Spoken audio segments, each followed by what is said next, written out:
Yo guys, kemarin di Thailand atau di Chang Circuit kita balapan dengan suhu udara cukup tinggi sehingga ngebuat bahan bakar kita itu menguap dan cepet banget habisnya padahal pakai power 2. Nah sekarang di Malaysia cuy, turun hujan dan sangat deras sekali. Ya tipikal negara tropis lah ya. Jadi pokoknya resiko balapan di benua Asia Tenggara apalagi di akhir tahun itu kalau nggak panas banget yaitu hujan banget atau mungkin justru kombinasi antara basah dan panas. Jadi di Malaysia ini kita kedapatan cuaca yang super duper deras banget hujannya. Ya ampun, tapi it's okay. Kobayashi start kedua, Peko di posisi pertama dan Rizrio apa sekali kita akan start dari posisi keempat cuy. Ya bisa dibilang agak apes ya karena pesaing utama kita yaitu Peko Bagnaia berada di front row. Tapi gue senang karena Kobayashi bisa berada di grid kedua. Ini menunjukkan bahwa memang ada indikasi bahwa performa dari Movistar Yamaha sudah mengalami peningkatan yang lumayan signifikan. Dan sekarang Zarco start dari grid ketiga. Jadi musuh kita, musuh utama di musim ini itu Peko dan juga Zarco bakal start dari front row. Kita mulai dari row kedua. Kalau gitu langsung saja kita mulai sesi race di MotoGP Sepang Malaysian Grand Prix.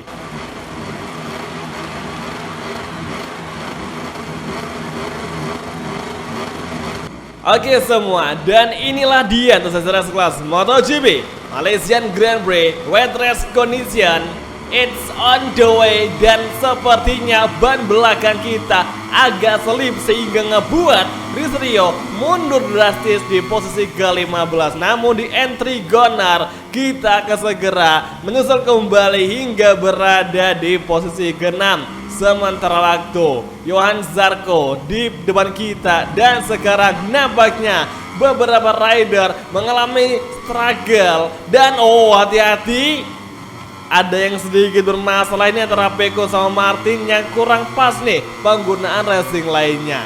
Dan Enea kembali menyusul. Namun di entry Gonar kita berhasil melawan lagi Ducati Factory.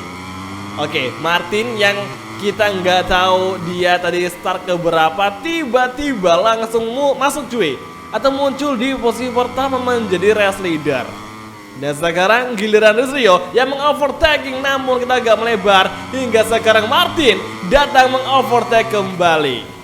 Oke hati-hati guys, kita mengambil outside line sehingga sekarang bahkan ada overtaking dari Francesco Bagnaia dan kini Ducati menjadi pimpinan. Dan sekarang kita bakal overtake lagi, kita blok pas Martin dan juga Peko Bagnaia di tikungan ke-9 dan bagus sekali. Namun di exit Gonar Peko langsung mengungguli.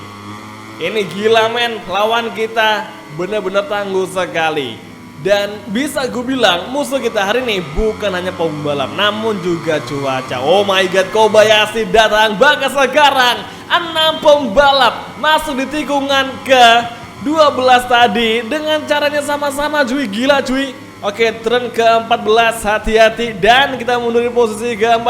Bahkan sekarang Francesco Bagnaia langsung menjauhkan dirinya untuk posisi pertama dan kini Martin menyerang kita namun di last corner kita aman dari overtaking Jorge Martin. Oke, Rins melebar langsung kita overtake-nya dan sekarang menuju trek lurus utama. Namun di trek lurusan kita bertiga side by side, Honda, Yamaha dan Ducati bersaing ketat di sini. Namun siapa yang bakal meraih posisi kedua di entry turn 1? Sepertinya Alex Rins berhasil lebih mengambil resiko. Dan kini turn kedua kita kembali mengovertaking. Luar biasa persaingan begitu sengit yang terjadi di trek lurus utama yang tadi cuy. Dan saat ini sektor kedua awal kita masuki. Nampak jelas Francesco Bagnaia semakin ngacir. Dan Alex Rins datang mengovertake di inside line. Dan SC Gonar kita ulang lagi apakah bisa mengalahkan Rins di sektor kedua. Masuk ke tikungan ke-5 kita overtake kembali Rins dengan YZR M1 Kemudian di turn ke-6 kita harus lebih hati lagi karena sekarang bukan hanya kita yang akan diserang, melainkan juga rival-rival kita yang ada di belakang. Agak melebar dan pastinya mereka bakal langsung overtaking. Tapi enggak ya, masih aman cuy. Oke lah, Enya Rins masih di belakang kita dan pengereman tikungan ke-9. Ini hairpin sekali dan Rins datang mengovertaking. Kita masih mendefend, namun di exit corner tikungan high speed cornering kita harus lebih hati-hati. Jangan sampai terlalu late break karena jika late break pasti bakal crash. Dan sekarang Enya Rins yang sempat mengovertaking langsung kita switch back. Sektor ketiga akhir menuju turn ke-13. Turn ke-14 entry corner early braking. Hati-hati, ke fokus ke fighting. Dan di exit corner kita melebar, bahkan sekarang lagi-lagi kita bertiga berduel lagi, sengit side by side, saling tempel, saling sikut hingga menuju last corner. Rizrio bisa bertahan di posisi kedua, namun ternyata datang lagi satu musuh, satu pembalap yang bersaing ketat di musim ini, Johan Zarco yang sekarang berada di posisi kedua. Dan saat ini Yamaha terhempaskan, namun di pengereman turn 1 kita akan lebih late break, mengambil resiko 4 pembalap entry bersama-sama di turn 1. Rins membuat tim lebar, langsung kita overtaking peluang yang ada hingga di turn kedua. YZR-M1 dengan Movistar Yamaha MotoGP bisa santai lagi di podium kedua sementara waktu. Ini asli jujur gokil sekali. Kita nggak nyangka persaingan di wet race condition bakal sesengit ini. Persaingan di antara Yamaha dan langsung saja Alex Rins datang mengovertaking. Namun di exit corner Rizrio akan mencoba lagi mendefend serangan dari LCR Honda Rider. Namun Alex Rins berhasil memiliki peluang atau celah kosong yang bisa ia masuki. Dan kini kita masih aman. Oke, nice sekali. Tapi lagi-lagi malah datang ancaman dari Enea Bastian ini dari sisi luar track cuy. Hati-hati, come on, lap ketiga. Tinggal 2,5 lap lagi. Sementara di klasemen pengendara kita masih di posisi pertama, tapi Peko semakin menyusul. Oke, turn ke-9 tikungan hairpin menjelang turn ke-10 high speed corner. Hati-hati, fokus ke fighting. Wajib menikung perlahan karena kondisi aspal sangatlah memiliki grip rendah sehingga kapan kita mistake pasti bakal langsung crash cuy. Intinya hati-hati, fokus ke fighting. Oke, ini dia sektor keempat awal alias tikungan ke-14. Entry corner, kemudian exit corner, back straight menuju last corner. Enea datang menyerang, kita defend perlahan. Dan saat ini Enea masih mencoba lepas dari defend kita. Dan di pengereman last corner Rizrio masih bisa bertahan meskipun Enea dan sekarang bahkan Johan Zarco mengcollision kita, overtaking dengan cara yang keras sekali. Tapi tidak kita biarkan. Dan saat ini kita meminta bantuan kepada Enea agar bisa mendorong motor kita lebih kencang daripada Johan Zarco. Dan sekarang terjadi sudah overtaking. Rizrio terbantu dengan Johan Zarco yang mendorong YZR-M1 semakin kencang menyusul Johan Zarco. Oke, lap keempat tinggal 2 lap lagi. Bahkan nggak sampai 2 lap kita bakal bisa menyelesaikan balapan di GP Sepang. Dan cuaca belum ada tanda-tanda akan reda. Karena gue rasa balapan seperti ini akan berlangsung cukup lama sehingga ngebuat kita harus ekstra hati-hati, ekstra kerja keras. Di samping kita melawan persaingan dengan rider lain yang ada di race kali ini. Apalagi ada Enea, Johan Zarco dan juga Rins yang berada di belakang kita, yang membutuhkan sekali di beberapa tikungan juga berurusan yang bikin kita terpaksa harus mundur dari beberapa persaingan tersebut cuy. Namun saat ini kita nggak akan mengalah karena perjuangan kita tidak boleh sia-sia, minimal podium 2 cuy. Dan saat ini turn ke-9 kita blok pas kembali. Enea Bastian ini perlahan masuk dan boom, yes, bagus sekali. Dan akhirnya Rizrio berhasil bertahan dan mengungguli Enea. Namun di sini di turn ke-11 ada manuver overtaking dari Enea yang langsung kita balas kembali. Di sini guys, kita nggak akan jauh dari mereka. Karena apa? Karena dengan kondisi seperti ini itu sangatlah sulit sekali buat ngebikin gap. Mustahil banget ngebikin gap yang sangat jauh sekali seperti kita dengan Peko Bagnaia. Jadi ya bakal mustahil kita bisa ngebikin kayak gitu. Yang ada kita bakal bertahan habis-habisan sembari diserang sama pembalap yang ada di belakang. Oke, tikungan terakhir lap keempat dan tidak terduga, ya ampun malah ngelebar.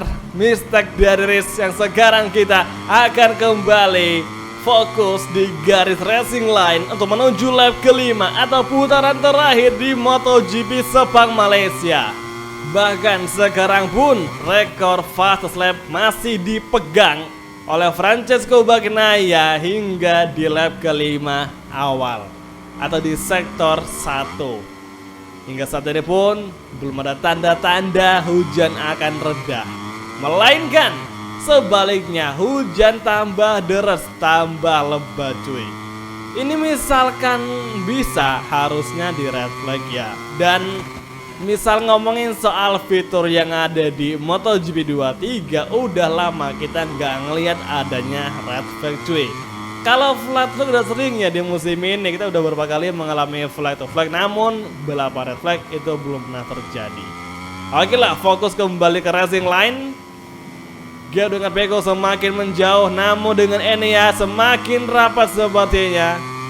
Hati-hati, ke fokus ke fighting. Movistar Yamaha MotoGP harus bisa menuntaskan balapan di podium 2. Namun guys, satu yang bikin gua agak kaget, Kobayashi yang start kedua sekarang dia entah di mana cuy. Ini si Kobayashi barusan aja kemarin bisa ngeraih podium, tapi sekarang udah hilang. Kayak orang ditagih utang cuy, langsung hilang cuy.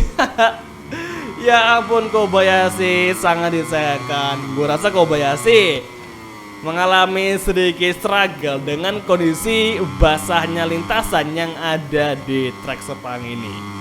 Oke, turn ke-14, hati-hati, dan Enea Bastian ini akan mengancam kita di lurusan backstride sepertinya. Dan benar saja Enea datang mengovertaking, kita bakal defend masih side by side hingga di pengereman last corner. Enea masuk tapi Rio mengovertake kembali dan kemudian di exit corner menuju finish line. Come on. Oke, RHD kita gak usah divin, namun di finish line akhirnya kita berhasil mempertahankan podium kedua dari Enea Bastian ini di last sector, last corner hingga di finish line. Bahkan jarak kita finish dengan Peko itu sama dengan Enea Bastian ini, plus 2,267 cuy. Oke, kalau soal urusan lifetime memang Enea lebih kenceng, tapi apalah daya kita tadi jelas berada di depan dari Enea Bastian ini, jelas sekali. Oke, Peko akhirnya bisa meraih kemenangan lagi dan luar biasa. Johan Zarco sangat kuat dan stay di posisi keempat. Alex Rins, Martin di belakangnya, dan Kobayashi finish melengkapi top 10. Ya ampun, tapi tidak seburuk Fabio dan juga Franco Morbidelli yang terlempar di posisi 17 ke atas cuy. Nah, di klasemen karena hari ini Peko berhasil menang, alhasil dia semakin ngerapatan lagi gap dengan kita dengan jarak tinggal 5 poin lagi, yang berarti persaingan makin seru cuy. Tinggal 2 balapan lagi, kira-kira siapa nih bakal bisa menjadi juara dengan musim ini?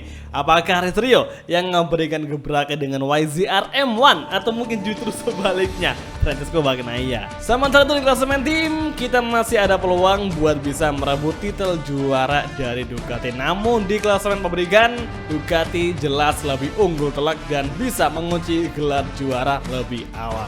Jadi oke semua, langsung aja mengakhiri video kali ini. Terima kasih nonton dan sampai ketemu lagi di video MotoGP Karir untuk episode selanjutnya di Qatar GP. Thank you, bye dan ciao guys, sampai jumpa.